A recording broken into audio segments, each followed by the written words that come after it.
Hi, my my name is Matt Perez, and I'm here with Jose Leal, my partner in crime, and Massimo Lavelli. Hey, Massimo,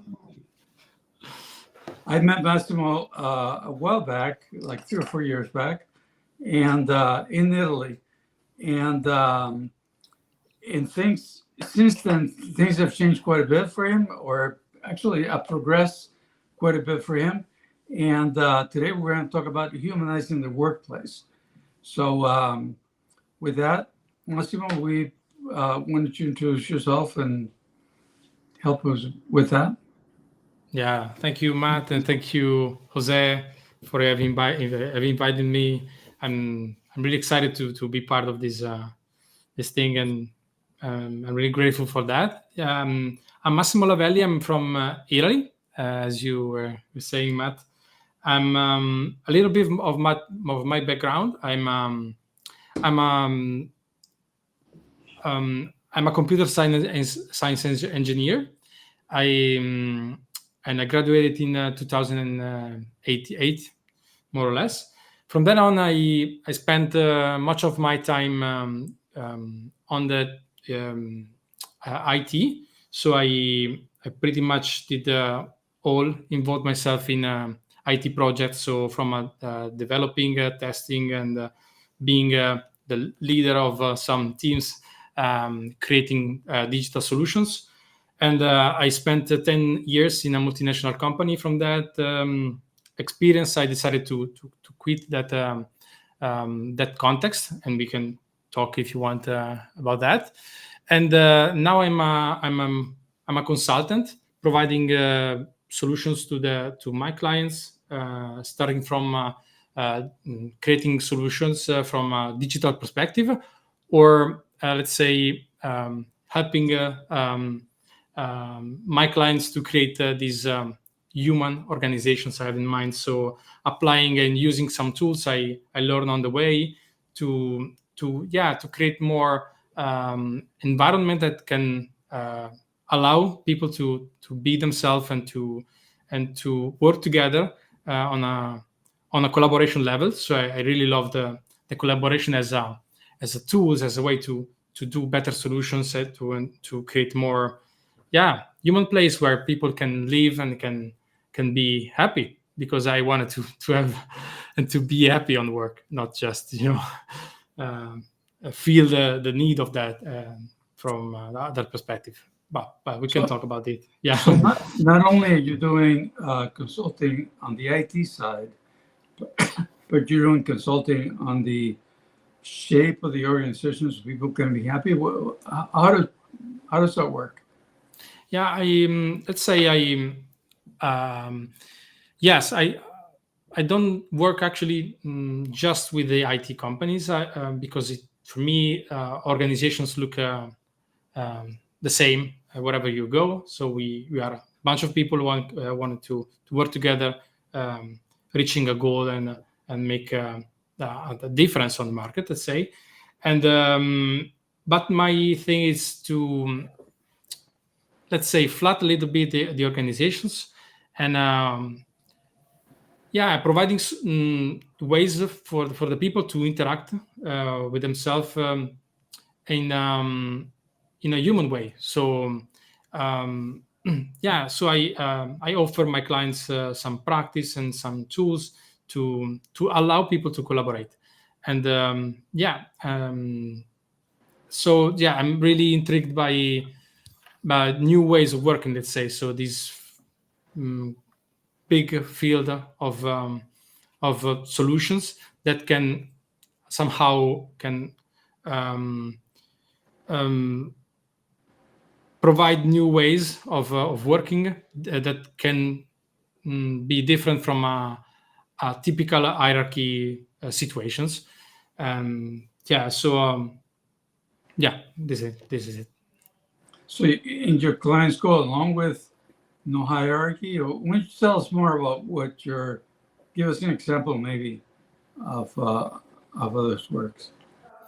So let's say um,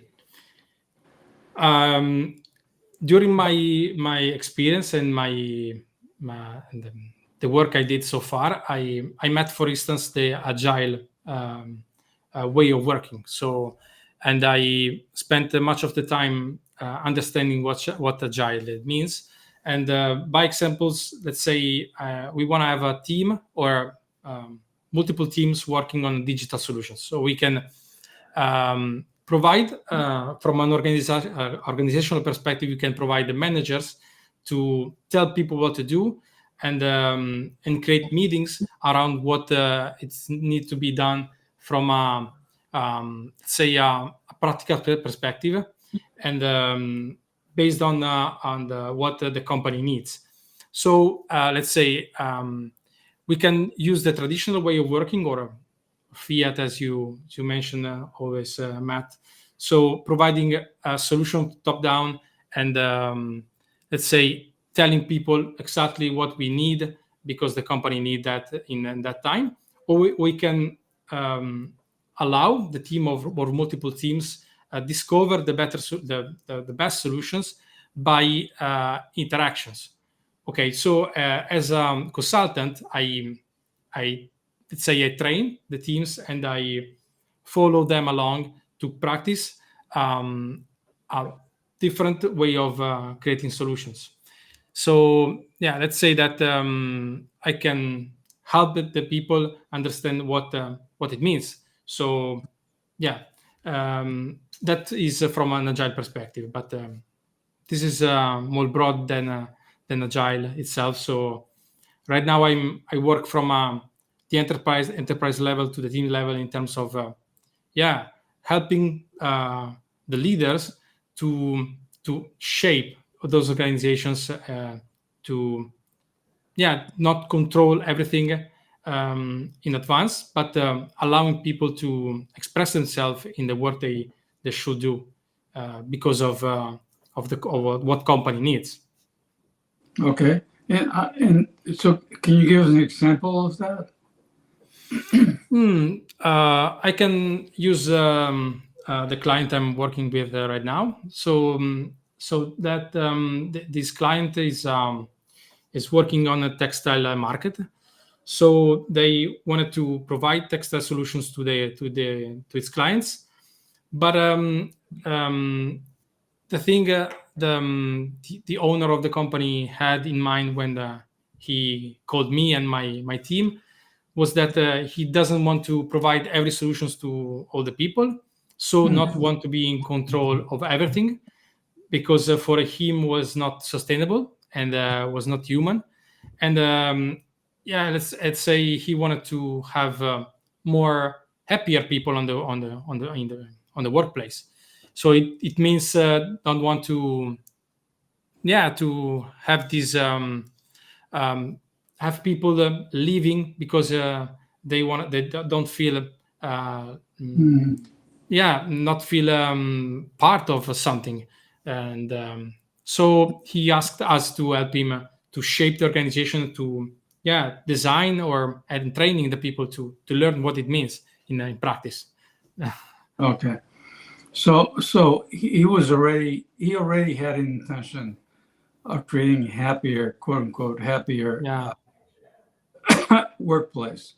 So you're also a Simco consultant, or how does that part of it come into it? Yeah, I discovered the Semco by chance. So I knew the story of Semco as let's say a human organization, or an organization where people can yeah, can work without bosses tell everyone what to do. This was a story I listened to, and I read it on. Of course, the story is much more complex than this, but yeah, the Semco style, let's say, was something I had in mind to deepen a little bit, because the Ricardo Semler was the, let's say, the not just the owner of the company, but was a pioneer on that kind of organizations. And I discovered that someone in Holland and Netherlands provided a certified program to discover what it means in practice to create a more Semco style, let's say, organization. So I certified. I got it certified. So now I'm an expert on that matter. It means that let's say from a Semco style perspective, it means that as organization we can create context that can reach performance, of course, but with happiness and impact in mind. So those are the three core values, let's say. And the Semco style provide, let's say, a toolbox of practice where you can work with the people and with the teams to, let's say, for instance, to generate more trust among the people. You can, let's say, for instance, you can work with the more self-discipline. So you can create autonomous team that can decide it themselves how approach work and who involved when. So it's a frame of the problem we are everyone into. So we wanted to explore new ways of creating different organizations more than the traditional ones. So, and I call them humanized organizations because I wanted to provide solutions that can be understood by the people and can and where people can feel themselves more and more.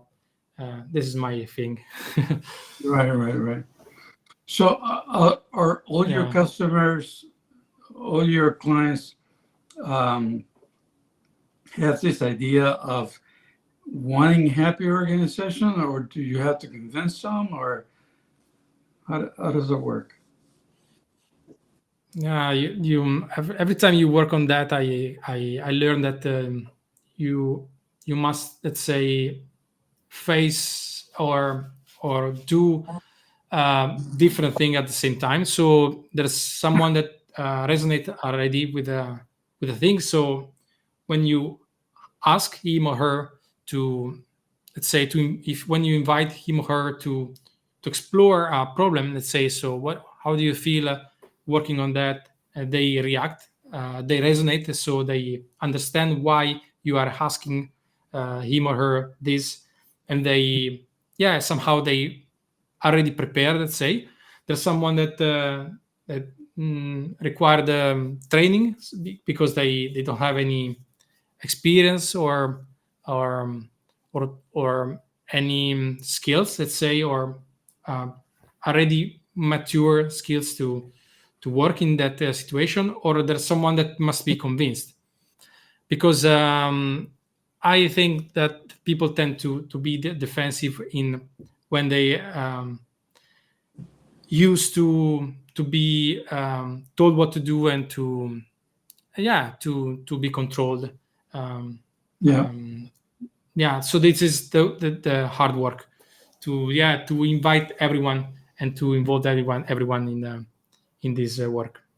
And do you have to gain the trust of the people to trust you, or they right away they say, oh, this is work, it's humanizing? Let's say I don't have any let's say experience from years and years. But I've been part in few projects. So let's say 5, 6 clients more or less. And whenever you, as let's say an external partner, you enter those contexts. Always I was seen as an outsider. It's a stranger. So someone that wants to help, but that doesn't know anything about the context. So it's that also there are parties to connect with the context and to respect the context, of course, but to be seen as someone that can help them in order to progress and to make the work better. So it's interesting, in my opinion, work. So because you work with human dynamics and human complexity, and with contexts that have different history and different characteristics. So it's it's much more of it's a work that you that I approach as how do you say wizard? You make experiment with the people. Let's say make a I providing workshop and providing some trainings and see what happens, and explore the results and see how to progress. So it's an iterative work every time. Yeah, it's very interesting. I wonder how long it takes, that process, and how big these organizations are that you've worked with.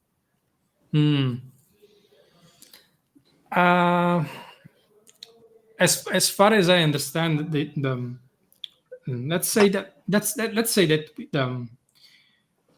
when we approach it, let's say complexity, and when the fact that we want to humanize organizations, it takes time.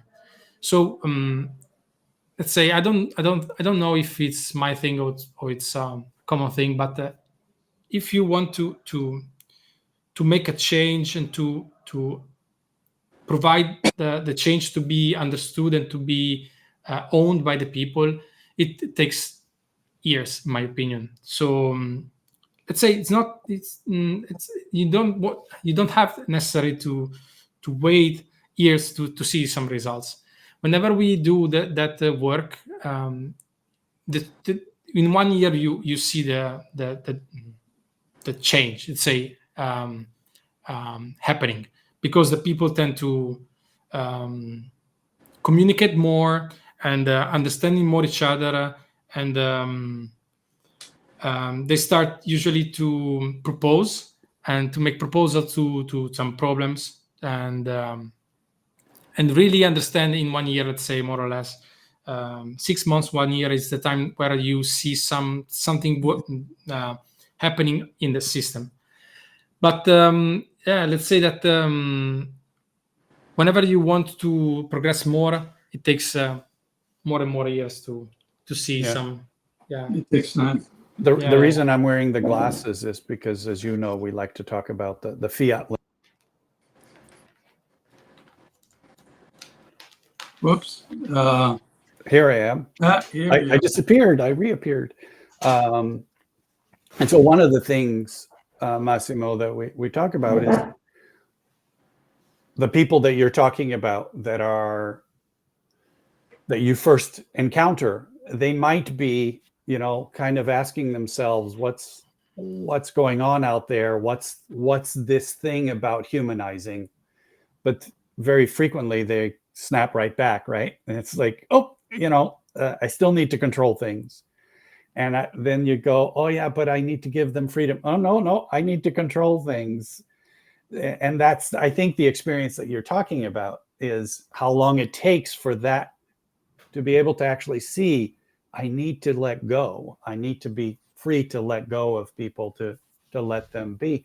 And so my question to you is, when you're experiencing your clients going through this exercise of flipping the lens from one of needing to control to one of letting people emerge, letting people find what they need to do and do the thing, you're still dealing mostly with the leaders or the founders or the owners. And how difficult is that process of having a boss, if you will, that is your client, and knowing that they're going through this difficulty of pulling up these lenses, but then also having to have the people that work there individually find their own lens, individually flip their own fiat lens up so that they can be in a radical state, meaning rooted in themselves. That's the thing, in my opinion. That's the mission, the work that must be done. Allow everyone to flip the glasses and to understand what it means in practice, because let's say the size of our clients, I work with some other colleagues in this, because it's hard to do it alone because of the heaviness, let's say, of the process. And the clients usually are the size I work with is from 30, 40 people. That is not, of course, it's not. It's a complex enough to merge, to see emerging the new the different ways as people flip the thing, so it's the dynamics is very interesting. And by doing this work, we tend to see that of course the work start from the owner. So the owner that wants to flip the glasses but doesn't know exactly what it means. He or she knows the why, let's say, or understand the why on some level, and requires the work to be done in order to go deep and flip the glasses. But he or she and the context, all the context, ask me and my team what it means in practice, because they tend to ask, okay, can you provide me an example on that, or what let me see what it means, and starting from the why I need to do it, why my way of working is not it's not okay. It's not okay. Why is not okay? Why I need to flip the glasses? But let's not say flipping the glasses. Why am I'm addressing glasses? What are those glasses? That's a strange metaphor to say that. Everyone must understand what we require from them in a practical on a practical level, right? And it's the harder part. But it's in my opinion, it's sorry, Jose, I interrupted you, but I feel it that it that should be done. So because I tend to see people suffering, and even though they don't say it, because they tend to cover it up, because they tend to see themselves vulnerable around other people. So even though they cover it up, we see it everywhere we go. People want to contribute and don't know why. Don't know how. Sorry, and context that should require more people involved, and they don't know how to do it. Yeah, it's an interesting work, actually. To say the least. Yeah, to say the least. Yeah. Yeah. In my experience, the bosses, the people that hire you, at some point in time, they can say, "Oh, they're going to do better. They're going to do more. They're going to do whatever," and they let you go. But you get the resistance from the people on the team because of what you said. Is they want to be vulnerable. They don't want to be completely transparent to everybody else. And there's always, in my experience, there's always somebody who's trying to be the sub boss. He's trying to control the situation and stuff like that. So it's difficult from both sides. It's not just, oh, you wear these glasses, or where you wearing these glasses. Well, because that's what you're born with, and people teach you from when you're little and all that stuff. But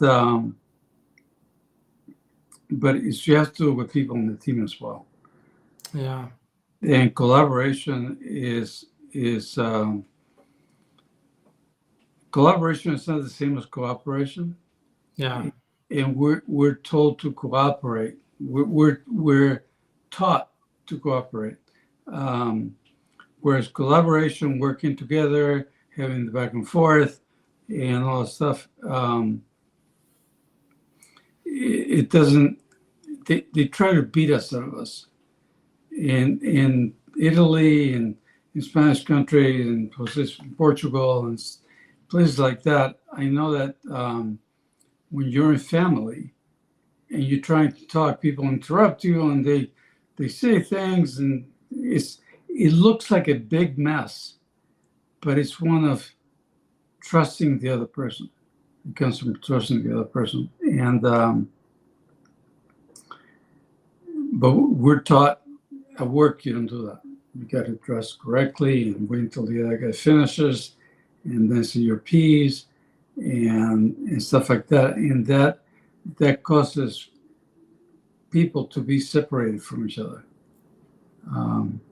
So, and as Jose started saying, we're more.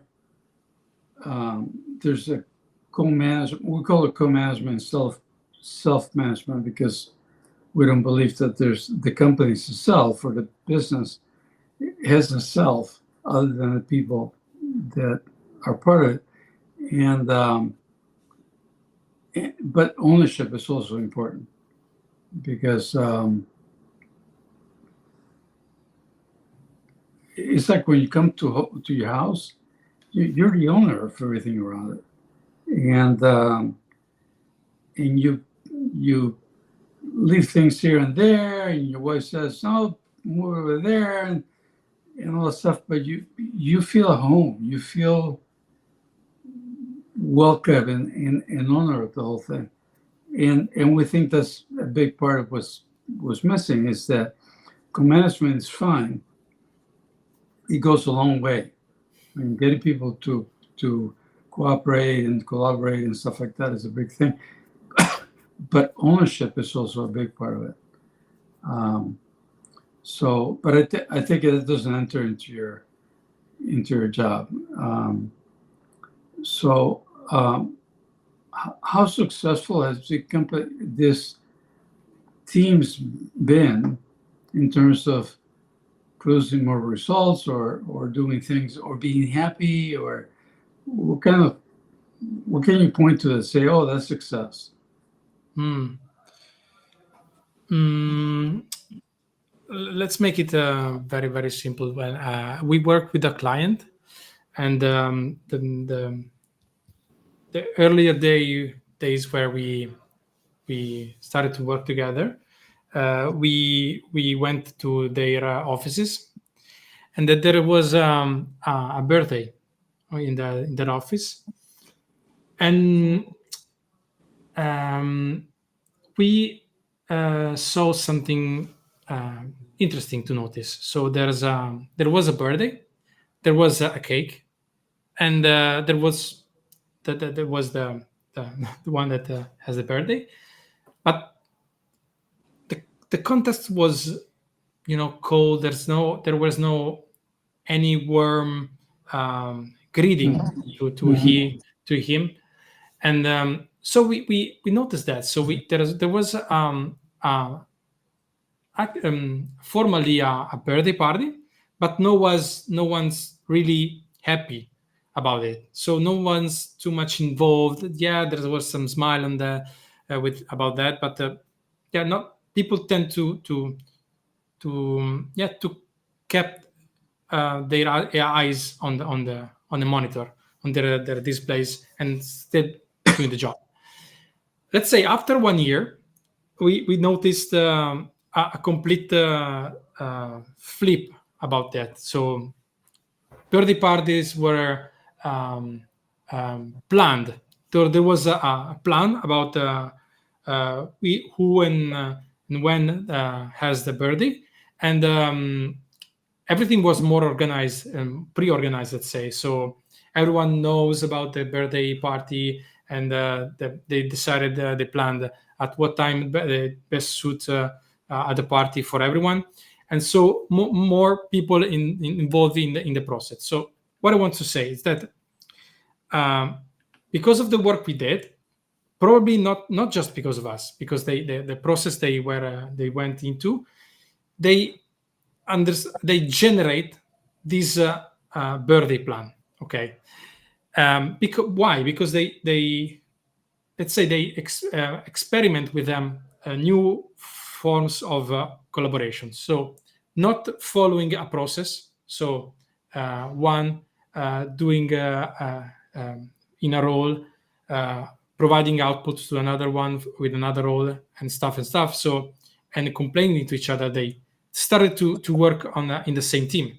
So we involved them. So from a team perspective, we mixed the skills. So we create those cross-functional teams, and they explore solutions to the company. So we had a problem on let's say on mission and vision. So the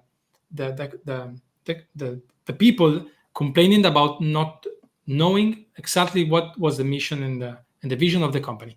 So we create those cross-functional team to work on the matter. So they as an output they created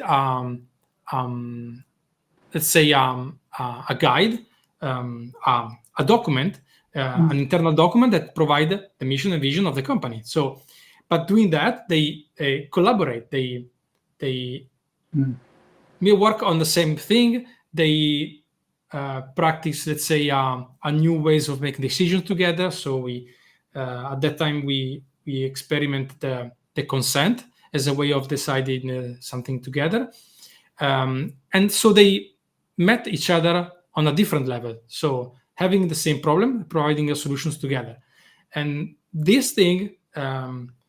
This idea provided to different accounting different problems of the organizations in the same form, provide this as an output of after just 1 year. So a different shape of the culture, without saying that what we were working on the culture level, but we generate a new experience, a new kind of habits for everyone, because everyone was involved. So yeah, this is another thing, is to somehow to involve everyone in the process. It makes the difference. Yeah, it's very simple example I have in mind. So yeah, that's another big mistake in fiat companies, is that you only do this much and the other guy does that much, and and humanity gets lost. So it's less human. Sorry, go ahead. Go ahead.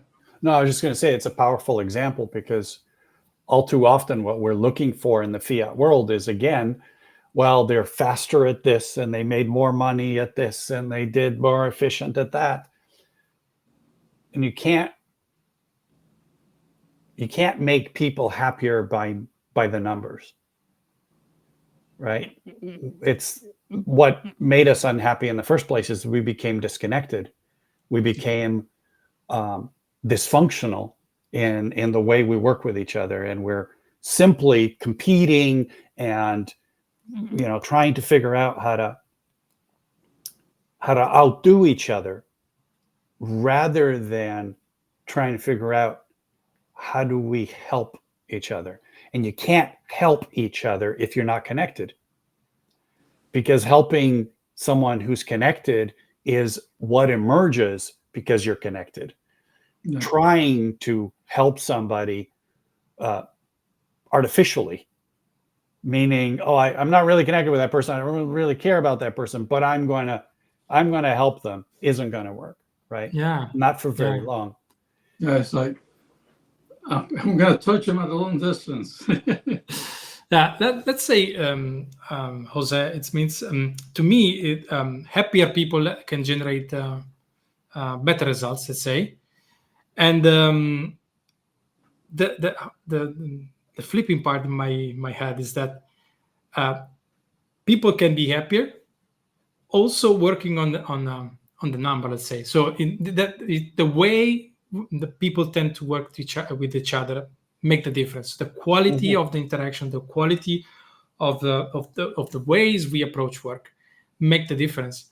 So it's interesting. So happier people, better result, and with the results you can be happier as well. Well, it's interesting. It's a cycle of emergent Yeah. thing, and that's the point. If you focus only on the numbers, you miss Yeah. the connection. If you focus only on the connection, and you also don't then help each other to work better. Yeah. We've probably all seen teams that are great buddies, Yeah. but great buddies by themselves don't necessarily No. produce. Yeah. Right. And when we want to do something, when we want to make an impact, that makes a difference. Yeah. Yeah. Massimo, I was just going to suggest that I know we said this was going to be 30 minutes and your wife is waiting for you. So Yeah. Sure. So let me announce the next year's guest. I guess we're not having any more this year. But next year, we'll have Cici Wang, founder of Idea Match. And I love that picture. For some reason, it really gets me. And that's scheduled for January 3rd. It says here, I'm going to read about Idea Match, an all-driven, AI-driven platform that leverages advanced AI, natural language processing, and data analytics to connect and form alliances between creators. I'm really looking forward to that because I think, well, we're going to find out what Cici meant by that. And with that, have a happy new year, and we'll see you next year. Yeah. Thank you, Massimo, for joining us and for Thank you, guys. Being a part of all this work that needs to be done. So it's wonderful to know that people like you are involved in it, because if people like you are doing it, then it's definitely going to be more human, because that's who you are. So thank you. Thank you very much. But by the way, his name is Massimo. Yeah, I know. I said Massimo. I know. Two S's. With next is my middle name, Massimo, but it means the same thing. So, okay. All right. Thank you very much. Okay. Happy holidays and a big hug to you and your wife. Yeah, you too, guys. Yeah, say Happy hello to holidays. your wife. Yeah. Thank you. Ciao, everybody. Ciao.